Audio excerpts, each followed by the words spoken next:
नमस्कार, मैं हूं तरुण नांगिया और आप सब लोग देख रहे हैं लीगली स्पीकिंग विद तरुण नांगिया। अब जितने भी प्रत्याशी हैं जो इलेक्शन लड़ना चाहते हैं, चुनाव में जब उनका एक तरीके से अनाउंसमेंट हो जाता है, सबको बता दिया जाता है कि ये प्रत्याशी है, उसके 48 घंटे के भीतर उनको अपने ऊपर जितने क्रिमिनल केसेस हैं उसके बारे में जानकारी सार्वजनिक कर देनी होगी। सुप्रीम कोर्ट का यह निर्णय है। जस्टिस रोहिंटन नरीमन और जस्टिस बी आर गवई इन्होंने ये जजमेंट दिया है, इसमें ये बताया है। बट इसका इंपैक्ट क्या होगा ये सब जानने के लिए मेरे साथ एक बहुत एमिनेंट पैनल है। मेरे साथ आज मौजूद हैं justice Iqbal Ahmed Ansari, sir Patna high court के चीफ जस्टिस रह चुके हैं। मेरे साथ आज मौजूद है एडवोकेट गगन कुमार, ये अपनी एडगोइंग काउंसिल है, कोर्ट्स में अपनी लॉ फर्म भी चलाते हैं, कृष्णा ऑम्लिक्स लीगल के सामने। हमारे साथ मौजूद है एडवोकेट हर्षदीप सिंह खुराना, ये काफी सारे बड़े क्रिमिनल मैटर्स पॉलिटिकल किस्म के, इसमें इनकी एक तरीके से इन्वॉल्वमेंट रहती है। मैं आप तीनों का स्वागत करता हूं आज के शो पर। सबसे पहले मैं जाऊंगा जस्टिस अंसारी साहब के पास। सर, ये जजमेंट देख करके एक तरीके से क्या लगता है आपको? देखिए, मतलब कंस्टिट्यूएंसी में जनरली लोगों को मालूम होता है कि हमारा कैंडिडेट कैसा है, किस पार्टी का। जी, ये तो बड़ा मुमकिन नहीं है कोई ऐसे ही केस हो गया हो तब दूसरी बात है। Otherwise if there is a case registered then it is known in the constituency. However, with this judgment, at least it has now become mandatory कि भाई जो है क्या नाम उसका, जब आप अपना कैंडिडेट चूज करें तो 48 आवर्स में आप कंस्टिट्यूएंसी के लोगों को खबर दे दें कि इसके अगेंस्ट में कोई केस तो नहीं है तो कौन सा केस है, ताकि लोग मेकअप कर सके अपना माइंड कि भाई इस आदमी को हम लोग वोट दें या इस आदमी को वोट नहीं दें। आपने बहुत अच्छी बात कही, लोगों को पता होता है। आपने ये अच्छी बात कही कि अगर एमएलए का चुनाव है तो लोगों को पता होता है। गगन कुमार साहब, जैसे आप तो दिल्ली में पले बड़े हैं, दिल्ली तो एक अवेयर सिटीजनरी कहते हैं, लोगों को पता है। आपको क्या लगता है ये मेनली बैकवर्ड एरियाज में ज्यादा प्रभावित करेगा, क्योंकि सिटी एरिया में क्रिमिनल्स का पार्ट लेना पॉलिटिक्स में पॉसिबल नहीं? धन्यवाद तरुण जी। इसमें दो चीजें हैं, जैसा आपने बोला कि शहरी इलाके और जो थोड़े गांव वाले इलाके हैं। शहरी इलाकों या गांव वाले इलाकों में आज के समय में जहां सोशल मीडिया इतना प्रभावी है, जहां खबरों को इस तरीके से तोड़ मरोड़ के पेश करा जाता है, और जहां आज के समय में संत को साधु और डाकू को साधु दिखा दिया जाता है, तो उस समय में ये एक वोटर के लिए जानना कि जो प्रत्याशी खड़ा हुआ है उनके इलाके से, उसके खिलाफ कितने फौजदारी मुकदमे चल रहे हैं, ये बहुत जरूरी है। क्योंकि अगर वो एक इन्फॉर्म डिसीजन नहीं लेगा तो ठीक कैंडिडेट नहीं चुन पाएगा। अब जो आज ये फैसला आया है सुप्रीम कोर्ट का, इसमें आप इसकी थोड़ा सा अगर बैकग्राउंड में मैं ले जाना चाहूंगा आपको। 2020 में भी ये फैसला आया था जिसमें कि सुप्रीम कोर्ट ने कुछ डायरेक्शंस दी थी कि कुछ आपको, जो आप प्रत्याशी हैं, उनको अपना क्रिमिनल रिकॉर्ड डिस्क्लोज करना होगा। अपेरेंटली वो शायद हुआ नहीं, या जो भी है, बिहार में किसी एक अधिवक्ता ने ही, उन्होंने एक कंटेम्प्ट पटिशन डाल दी, अवमानना की पटिशन डाल दी कि साहब ये जो सुप्रीम कोर्ट की डायरेक्शन थी ये मानी नहीं गई।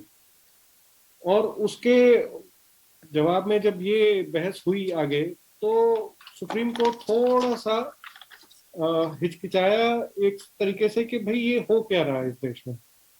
हमने कहा था कि आप क्रिमिनल रिकॉर्ड को पब्लिश करेंगे, और एक बहुत ही छोटे सर्कुलेशन वाले न्यूज़पेपर में आपने पब्लिश कर दिया, कोर्ट के ऑर्डर की कंप्लायंस हो गई, लेकिन वो तो उद्देश्य नहीं था।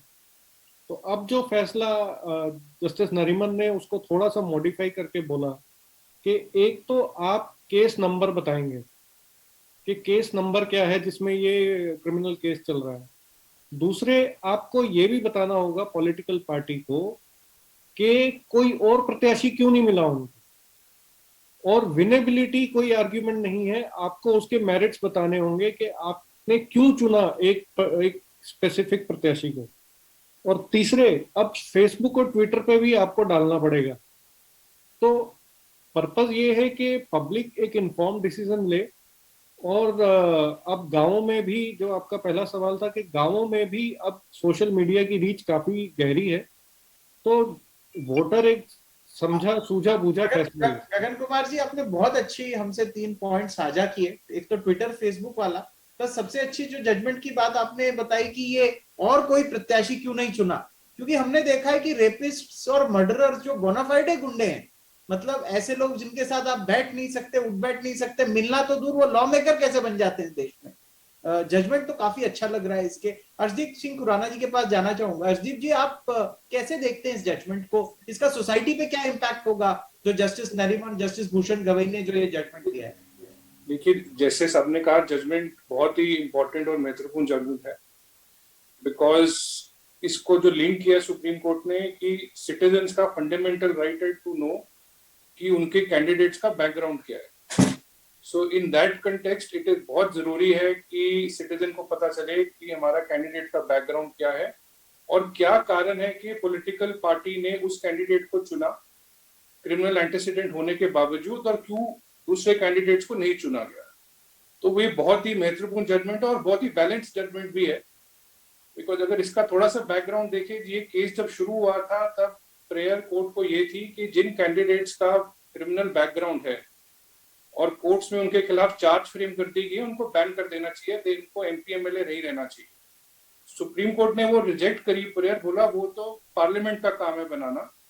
But at the same time supreme court ने ये कहा कि सिटीजन का राइट है ये जानना कि उसके कैंडिडेट के एंटीसीडेंट्स क्या है। सो इस कंटेक्स्ट में मैं कहूंगा ये बहुत ही बैलेंस जजमेंट थी और उसी जजमेंट को आगे कैरी फॉरवर्ड किया गया है। बिहार इलेक्शन में नहीं डिस्क्लोज किया गया, कंटेम्प्ट पिटीशन फाइल हुई और उस कंटेम्प्ट पिटीशन में फिर ये डायरेक्शन पास हुई। और अब जो मेन डायरेक्शन है कि 48 घंटे के अंदर अंदर सिलेक्शन के कैंडिडेट को डिस्क्लोज करना जरूरी है। अखबार में भी छपेगा, पॉलिटिकल पार्टी अपनी वेबसाइट पे भी देगी, तो इसकी बहुत ही वाइड सर्कुलेशन है। तो इस कंटेक्स्ट में मैं इस जजमेंट को बहुत ही महत्वपूर्ण और इम्पोर्टेंटली बहुत ही एक बैलेंस्ड जजमेंट कहूंगा। ओके, जस्टिस अंसारी साहब के पास जाना चाहूंगा। सर, हमारे जो कॉन्स्टिट्यूशन फ्रेमर्स हैं, जो एक एमिनेंट पैनल है जिन्होंने कॉन्स्टिट्यूशन बैठ के लिखा, उन्होंने कभी ये सोचा नहीं होगा कि रेपिस्ट्स और मर्डरर्स और एक्सटॉर्शन करने वाले ऐसे लोग लॉ मेकर बनेंगे।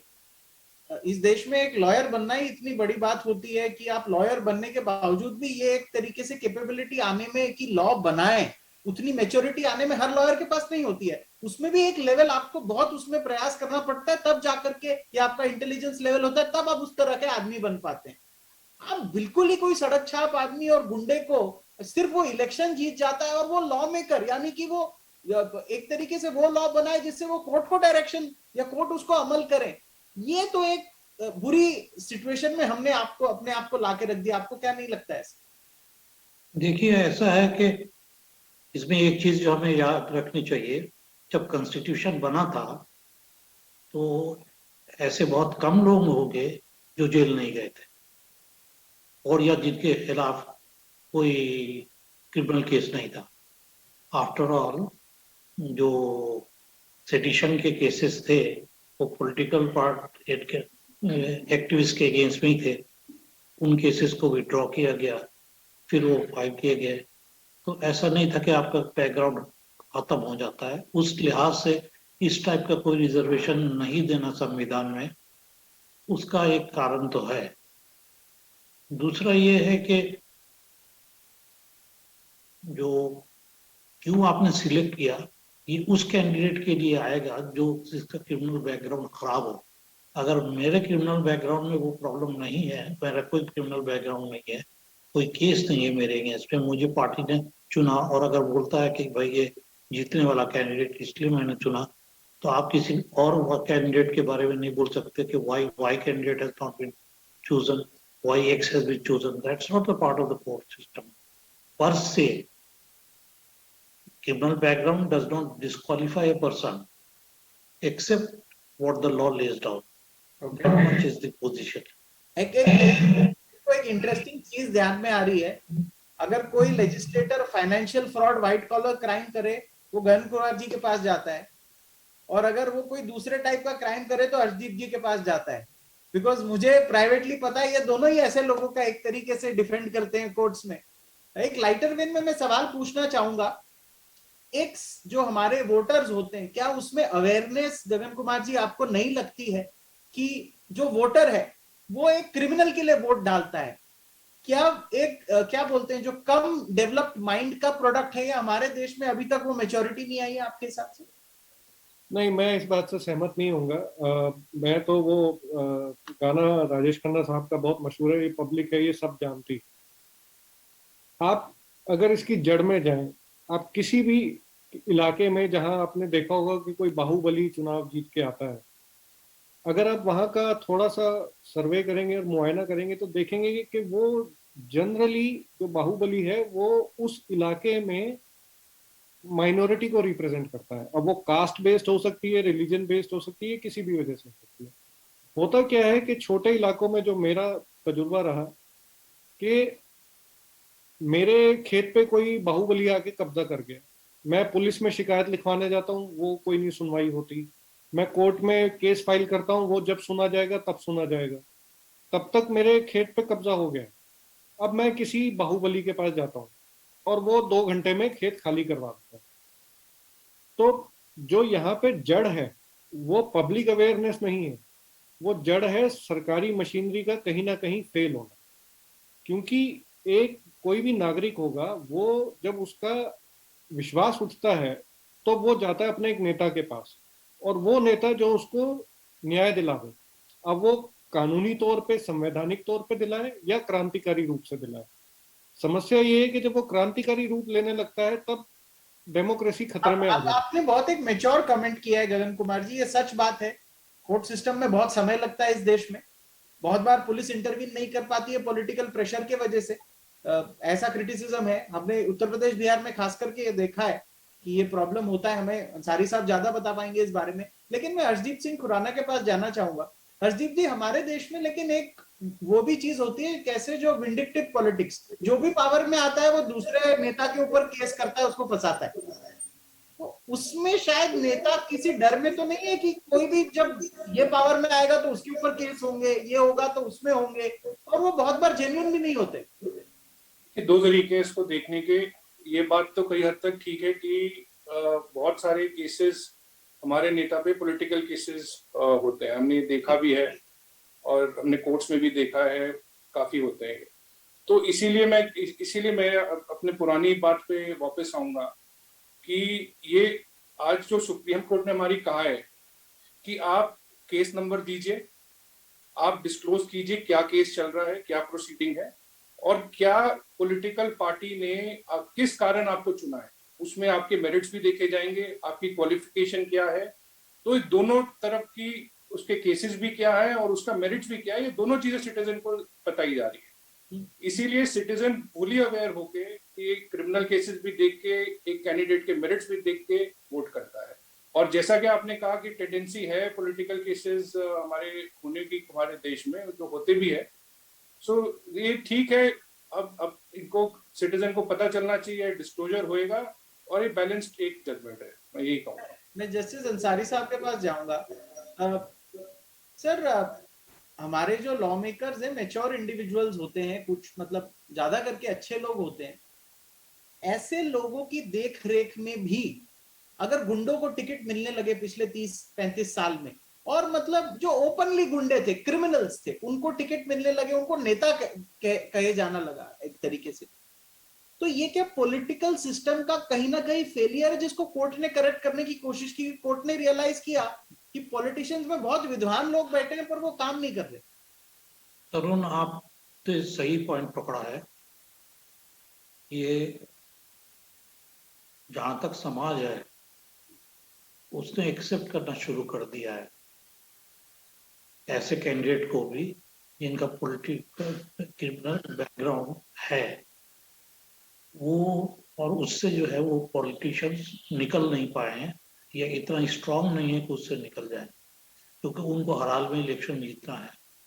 और इलेक्शन जीतने के लिए अगर किसी का क्रिमिनल बैकग्राउंड भी हो, लेकिन उसकी पॉसिबिलिटी है कि ये आदमी मसल पावर यूज करके जीत सकता है, तो फिर हमें वही कैंडिडेट लेना है। तो to make your candidate win by hook or by crook is the basis for selecting a wrong candidate or a candidate with very bad criminal background.